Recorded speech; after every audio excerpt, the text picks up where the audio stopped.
இப்போ நம்ம ஊரில் எலெக்ஷன் வருது. அதில் ஓட்டு போடலாமா வேணாமானே பல பேர்த்துக்கு டவுட்டு. ஏன்னா அந்த ஓட்டுக்காக எவ்வளோ பேர் என்ன சிரமப்பட்டிருக்காங்கிறது அவங்களுக்கு புரியாதனால. அப்படி 1912 பொண்ணுங்களுக்கும் ஓட்டுரிமை வேணும் அப்படின்னு சொல்லி ஒரு போராட்டம் நடந்தது. அந்த போராட்டத்தை தழுவி எடுக்கப்பட்ட ஒரு அற்புதமான படம் தான் சஃப்ரகேட். உமன் ஓட்டிங் ரைட்ஸ்னா என்ன, உமன்ஸ்க்கு ஏன் நம்ம ஓட்டிங் ரைட்ஸ் கொடுக்கணும், பொண்ணுகளுக்கு இந்த சிஸ்டம் எவ்வளவு மோசமான ஒரு ட்ரீட்மெண்ட்டை இத்தனை வருஷமா கொடுத்துட்டு இருந்திருக்கு அப்படிங்கிற பல விஷயங்களை ரொம்ப அற்புதமா சொல்லியிருப்பாங்க. வணக்கம் ப்ரோ, வெல்கம் டு கத்திரிக்கோள். இன்னைக்கு நம்ம சாரா கேவரனோட டைரக்ஷன்ல 2015 வெளியே வந்த சஃப்ரகேட் படத்தை பத்தி தான் பார்க்க போறோம். படத்தோட கதை ஒரு லாண்ட்ரியில ஆரம்பிக்குது. அங்க நிறைய பொண்ணுங்க ரொம்ப கஷ்டப்பட்டு வேலை செய்யறாங்கன்னு நமக்கு தெரியுது. அங்க சூட்லயும் ஆவிலையும் அவங்க சிரமப்படுறத நமக்கு காட்டுறாங்க. அதை கண்ணாடி கூண்டுக்குள்ள ஒரு ஆம்பளை நின்று பார்த்துட்டு இருக்கான். அவன் தான் அந்த இடத்துக்கு பாஸ்ன்னு நினைக்கிறேன். அப்புறம் இந்த படம் எந்த சம்பவத்தை தழுவி எடுக்கப்பட்டுச்சுன்றதையும் போடுறாங்க. அப்புறம் நம்ம ஹீரோயினோட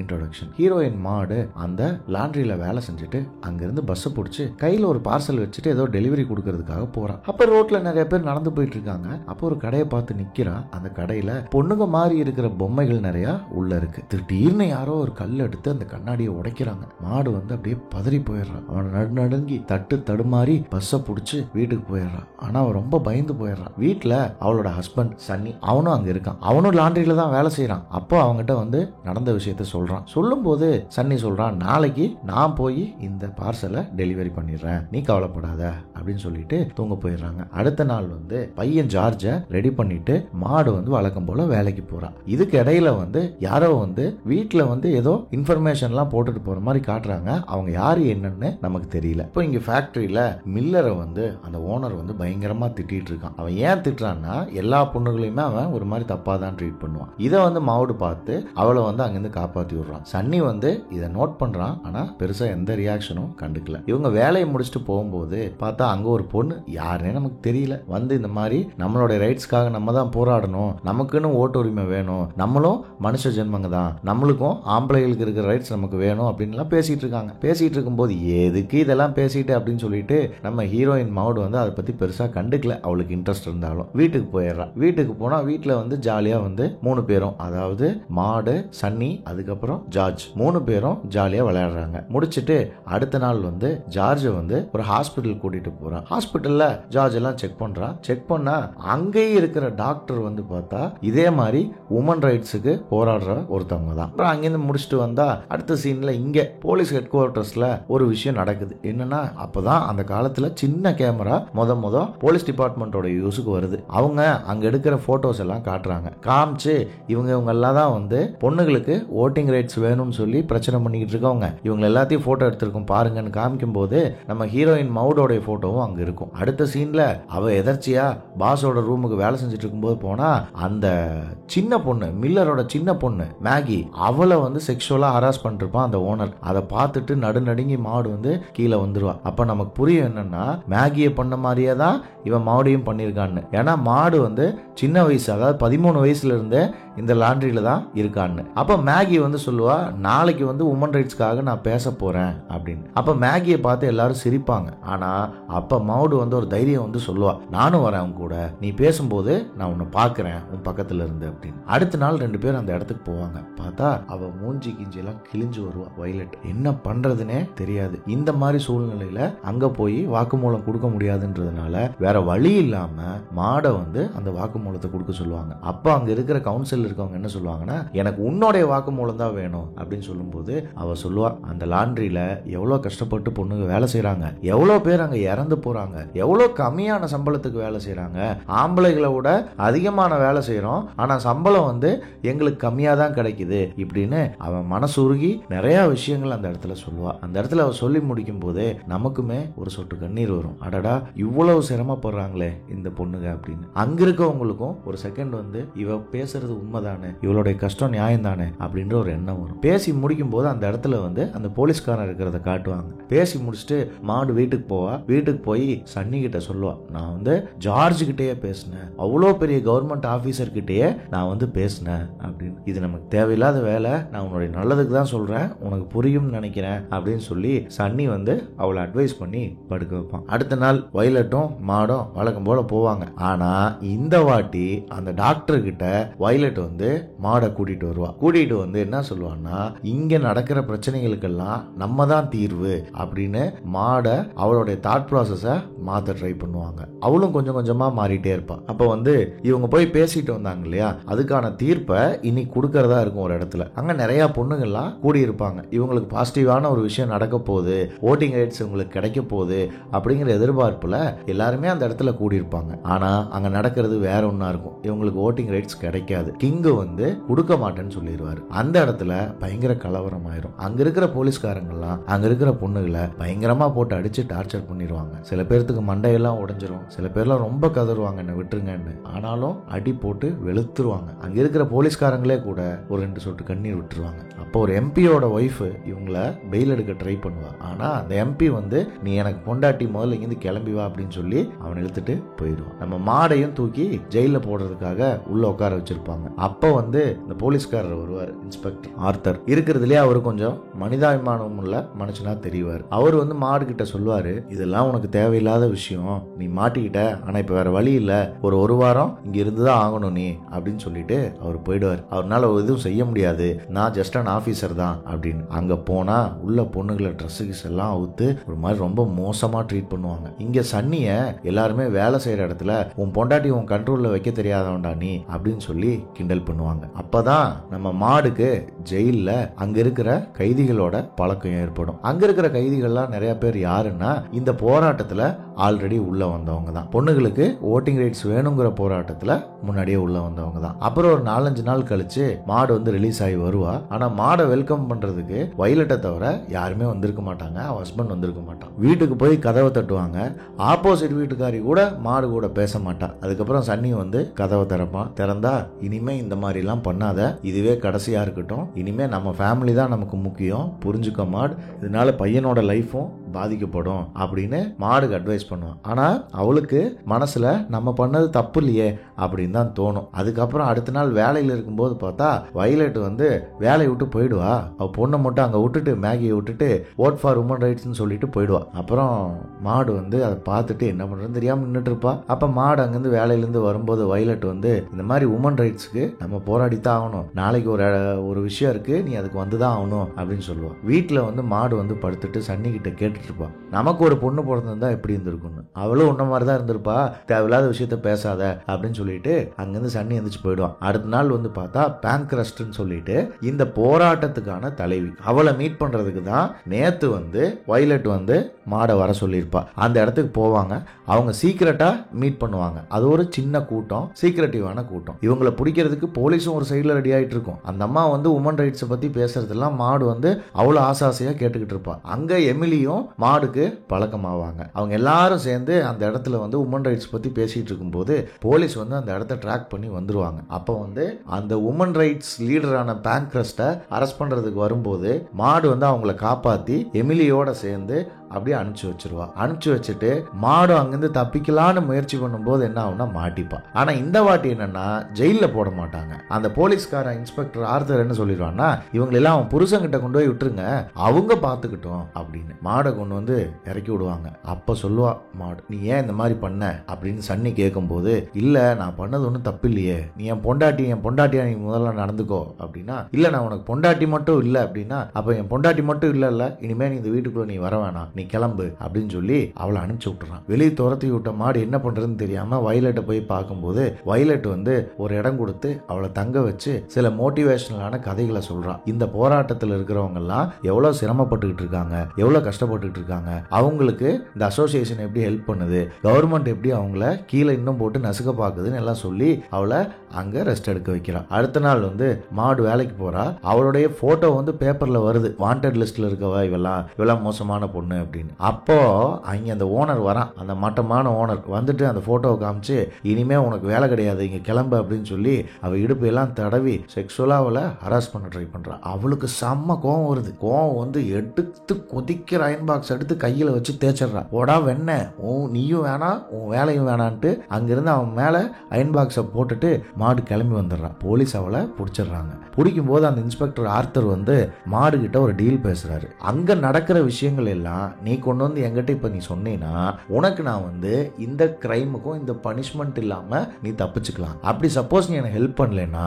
கண்டிப்பா உன்னை நான் ஒரு 2 வருஷம் ஜெயில போட்டுருவேன். அடுத்த சீன்ல பார்த்தா நம்ம ஜார்ஜும் சன்னியும் போவாங்க. அப்பதான் சன்னினால ஜார்ஜை பார்த்துக்க முடியாதுங்கிறது நமக்கு தெரியும். சன்னி வந்து அந்த குழந்தைய ஜார்ஜை பார்த்துக்கிறதுக்கு ரொம்ப சிரமப்படுறது நமக்கு தெரியும். அப்போ அடுத்த நாள் நைட்டு ஒரு சீக்ரெட் மீட்டிங் நடக்கும். அந்த மீட்டிங்ல அந்த குரூப்ல இருக்கிற எல்லா மெம்பர்ஸும் சேர்ந்து அடுத்தடுத்து நம்ம என்ன பண்ண போறோம், எந்தெந்த இடத்துல பண்ண போறோங்கிறதுக்கு ஒரு மேப் மாதிரி கொடுப்பாங்க. அந்த மேப்பை நீங்க படிச்சுட்டு எரிச்சிருங்கன்னு சொல்லிடுவாங்க. இப்போ நமக்கு என்ன தோணும்னா, மாடு வந்து அந்த மேப்பை கொண்டு போய் கொடுத்துருவான்னு நினைக்கிறோம் அப்படின்னு தான் நம்மளும் நினைப்போம். ஆனா மாடு என்ன பண்ணுவான்னா ஜார்ஜை பார்க்க போவா. ஜார்ஜை பார்த்து விளையாடிட்டு யாருக்கும் தெரியாம ஜார்ஜ் கூட டைம் ஸ்பெண்ட் பண்ணிட்டு, உனக்கு பைத்தியம் பிடிச்சிருக்காமா அப்படின்னு ஜார்ஜ் கேட்பான். எனக்கு பைத்தியம் எல்லாம் பிடிக்கலடா, நான் நல்லா தான் இருக்கேன், ஆனா அம்மா வர வரைக்கும் நீ பத்திரமா இருக்கணும் அப்படின்னு பேசிட்டு ஜார்ஜை கொண்டு போய் விட்டுட்டு சன்னி கிட்ட என்னை பார்க்கவாது விடு அட்லீஸ்ட் ஜார்ஜ் அப்படின்னா, இல்ல அப்படிலாம் என்னால பார்க்கலாம் விட முடியாது, இவன் என் பையன், சட்டம் என்கிட்ட தான் பையன் இருக்குன்னு சொல்லுது. இப்போ வந்து சட்டம் வந்து பசங்க வந்து பொண்ணு கிட்ட தான் இருக்கணும், அதாவது அம்மா கிட்ட தான் இருக்கணும்னு சொல்லுது.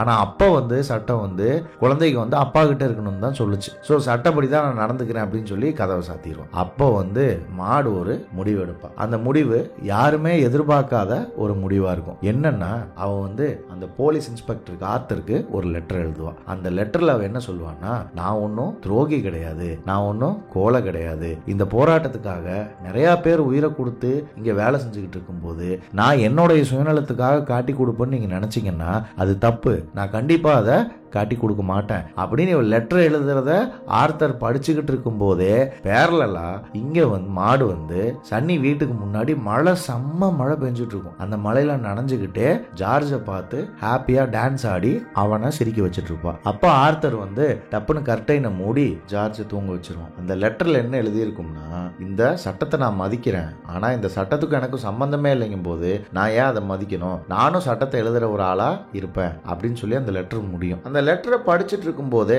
போலீஸ் இன்ஸ்பெக்டரான ஆர்த்தருக்கு ஒரு கேஸ் ஃபைல் ஒன்று வரும். அந்த கேஸ் ஃபைல் என்னன்னா, போஸ்ட் பாக்ஸ்ல பாம்பு வச்ச ஒரு லேடியோட போட்டோவை கொண்டு வந்து காமிப்பாங்க. உடனே ஆர்த்தர் வந்து டென்ஷன் ஆயிடும். டென்ஷன் ஆகி முதல்ல போய் அவங்களை அரெஸ்ட் பண்ணலாம் வாங்க அப்படின்னு சொல்லி போலீஸ்காரங்களை கூட்டிட்டு கிளம்புவான். அவன் எங்க போவான்னா எல்லினோடைய அந்த கிளினிக் தான். ஏன்னா எல்லின் தான் வந்து இது எல்லாத்தையும் கோஆர்டினேட் பண்ணிட்டு இருக்கான்னு அவனுக்கு தெரியும். அங்க போய் படப்படன்னு உள்ள போவான். உள்ள போனா எலின் வந்து அந்த பொண்ணோட உட்கார்ந்துட்டு இருப்பான்.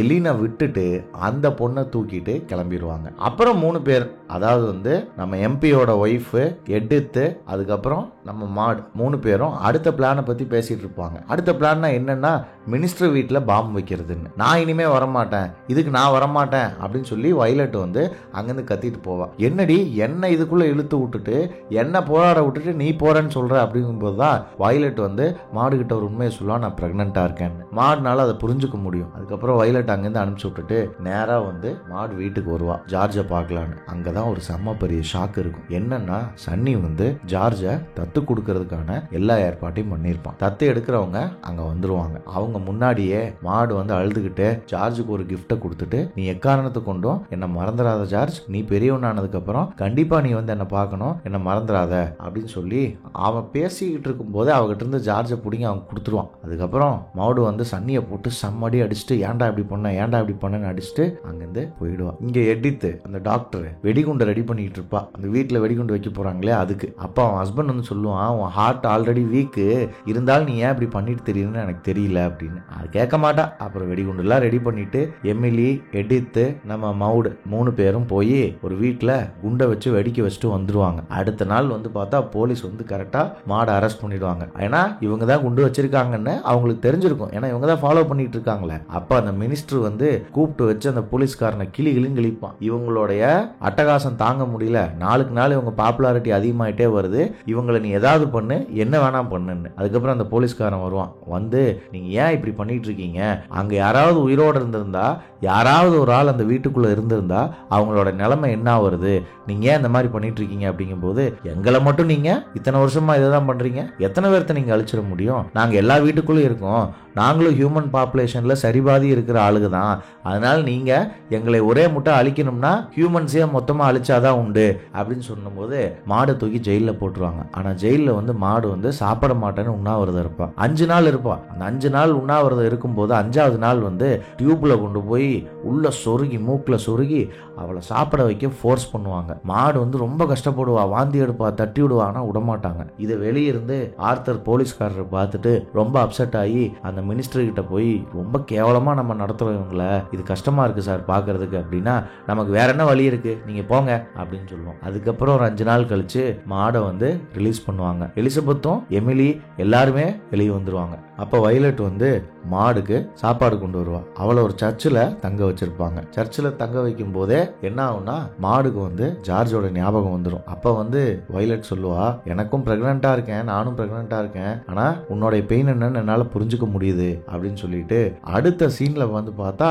அடுத்த அட்டாக்கு நம்ம டாக்டர் எடித் ரெடி ஆயிட்டு இருப்பா. அப்பதான் சொல்லுவாங்க என்னன்னா, இப்படி ஒவ்வொரு ஆளா நம்ம பண்ணிக்கிட்டே இருக்கோம், ஆனா வந்து நம்ம மேல பெருசா அட்டென்ஷன் திரும்ப மாட்டேங்குது. ஏன்னா கவர்மெண்ட் வந்து நம்மளை பத்தின நியூஸை வெளியே வரக்கூடாதுன்னு மீடியாவை ரொம்ப ஃபோர்ஸ் பண்றாங்க. இப்போ நம்மளுடைய போராட்டத்தை எப்படி மக்களுக்கு தெரிய வைக்கிறது அப்படிங்கும் போது அவங்களுக்கு ஒரு பிளான் வரும். என்னன்னா, அரசர் வந்து இங்க வராரு, டெர்பி, அதாவது குதிரை ரேஸுக்கு வராரு, அங்கே நம்ம பண்ணுவோம், ஏன்னா இன்டர்நேஷனல் மீடியா எல்லாம் அங்க இருக்கு, கண்டிப்பா அதுல நமக்கு ஏதாச்சும் வந்து ஒரு நல்லது நடக்கும் அப்படின்னு சொல்லி பேசுவாங்க. சரி, ஓகே, இதுதான் விஷயம், கண்டிப்பா நம்ம இதை செய்யறோம் அப்படின்னு சொல்லி அந்த பிளானை ஃபைனலைஸ் பண்ணும்போது டாக்டர் நம்ம எடித்தோட ஹஸ்பண்ட் வந்து சொல்லுவாரு, ஆல்ரெடி உனக்கு ஹார்ட் வீக்கா இருக்கு, இந்த விஷயத்தை உன்னால செய்ய முடியாதுன்னு. ஆனா எடித் வந்து கேட்க மாட்டான். அப்ப எமிலி வந்து மாடு கிட்ட ஒரு புக்கை கொடுத்து, ட்ரீம்ஸ்ன்ற புக்கை கொடுத்து, இந்த புக்கு தான் வந்து நம்ம அந்த போராட்டத்துக்கு நம்மளை தயார்படுத்துறதுக்கு ரொம்ப ஹெல்ப்ஃபுல்லா இருந்துச்சு, இந்த புக்கை எனக்கு கொடுத்தாங்க, இப்ப நான் உனக்கு தரேன்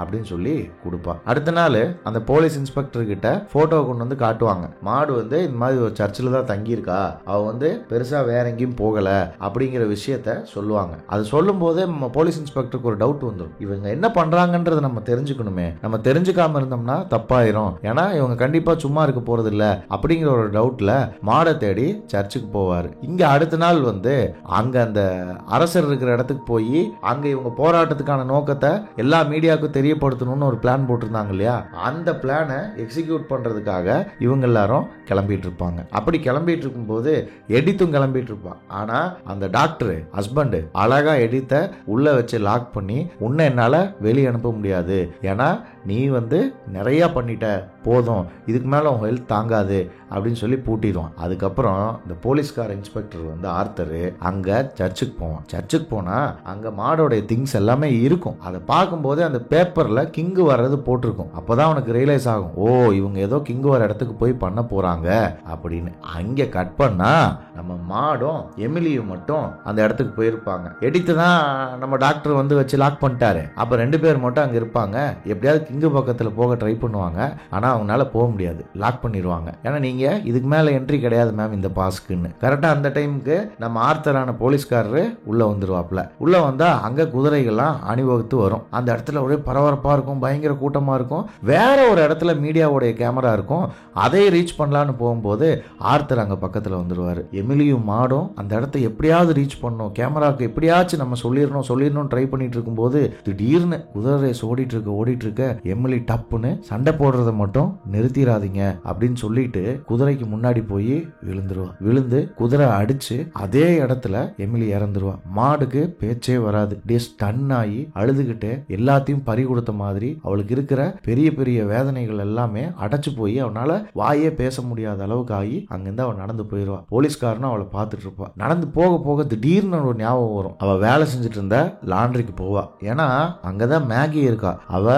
13 வயசு தான், ரொம்ப சின்ன பொண்ணு. ஆனா அந்த லாண்ட்ரியோட ஓனர் வந்து அவளை செக்ஸுவலா ஹராஸ் பண்ணிட்டே இருக்கான். இப்போ அட்லீஸ்ட் வந்து இவளையாவது நம்ம காப்பாற்றணும் அப்படின்னு சொல்லிட்டு அவளை அங்க போய் பட்ட பட்ட பட்ட பட்டன்னு உள்ள போய் எல்லாரும் வேலை செஞ்சுட்டு இருப்பாங்க, எதையும் கண்டுக்க மாட்டா. வா மேகி நம்ம போலாம் அப்படின்னு சொல்லி அவளை கூட்டிட்டு போய் எம்பியோட வீட்டு கதவை தட்டுவா. எம்பியோட ஒய்ஃப் தான் இவளுக்கு ஃப்ரெண்ட் ஆச்சு. அவகிட்ட போய் இந்த மாதிரி இந்த பொண்ணு நல்லா வேலை செய்வா, எல்லா வேலையும் அவளுக்கு தெரியும், அயனிங்ல இருந்து வாஷிங்ல இருந்து, அவளை வேலைக்கு எடுத்துக்க அப்படின்னு கூட சொல்ல மாட்டா. வேலை செய்வான்னு சொல்லிட்டு அப்படியே வாசல்ல இவங்க கிட்ட எல்லாம் திரும்ப எதுவும் பேச மட்டும் செஞ்சிடாத மேகி, இங்கேயே இருந்துக்கோ, அதுதான் உனக்கு சேஃப் அப்படின்னு சொல்லிட்டு வேகமா நடந்து வந்துருவா. அப்ப சர்ச்சில் போய் அந்த புக்ல இருக்கிற விஷயங்களை படிச்சுக்கிட்டு இருப்பா. அப்போ பொண்ணுங்களுடைய கஷ்டங்களை பத்தி ஒரு கவிதையா அந்த இடத்துல ஒரு கவிதை வரும். அந்த கவிதையை படிச்சு முடிக்கும் போதே பேப்பர் எடுத்துட்டு நம்ம டாக்டர் அங்க வருவா. அந்த பேப்பர்ல எமிலிக்கு மிகப்பெரிய இறுதி ஊர்வலம் நடக்க போகுது அப்படின்னு போட்டிருப்பாங்க. அதை பார்த்து மாடுக்கு வந்து சந்தோஷப்படுறதா இல்ல துக்கப்படுறதான்னு கூட தெரியாது. அடுத்த நாள் அந்த ஊர்வலத்துக்கு எல்லாரும் வருவாங்க. அதுக்கு ரெடி பண்ற வேலையை மேகி பார்த்துட்டு இருப்பா. மாடு அங்க போய் கலந்துக்குவா. அந்த ஊர்வலத்துக்குள்ள மாடு ஜாயின் ஆகும் போதே ஃபேட் அவுட் ஆகி ஒரிஜினலா இதுக்காக செத்து போன எமிலியோட ஊர்வலத்தை நமக்கு காட்டுவாங்க. அதுல இருந்து படிப்படியா உமனுக்கு எப்படி ஓட்டிங் ரைட்ஸ் வந்து இம்ப்ளிமெண்ட் பண்ணப்பட்டுச்சு, உலகம் ஃபுல்லா பொண்ணுகளுக்கு எந்தெந்த நாட்டுல எந்தெந்த வருஷத்துல ஓட்டிங் ரைட்ஸ் கொண்டு வந்தாங்க அப்படிங்கறதோட இந்த படம் முடியும். நீங்களும் வர எலெக்ஷன்ல உங்களுக்கு பிடிச்சிருக்கோ பிடிக்கலையோ கண்டிப்பா ஓட்டு போடுங்க. இந்த நரேஷன் உங்களுக்கு பிடிச்சிருந்தா இந்த வீடியோவை லைக் பண்ணுங்க, உங்க ஃப்ரெண்ட்ஸ் கிட்ட ஷேர் பண்ணுங்க. அடுத்து நாங்க என்ன வீடியோ போடலாங்கிறத கீழே கமெண்ட் செக்ஷன்ல கமெண்ட் பண்ணுங்க. இந்த மாதிரி நல்ல நல்ல வீடியோஸ் போடுற நம்ம கத்திரிக்கோளுக்கு சப்ஸ்கிரைப் பண்ணுங்க.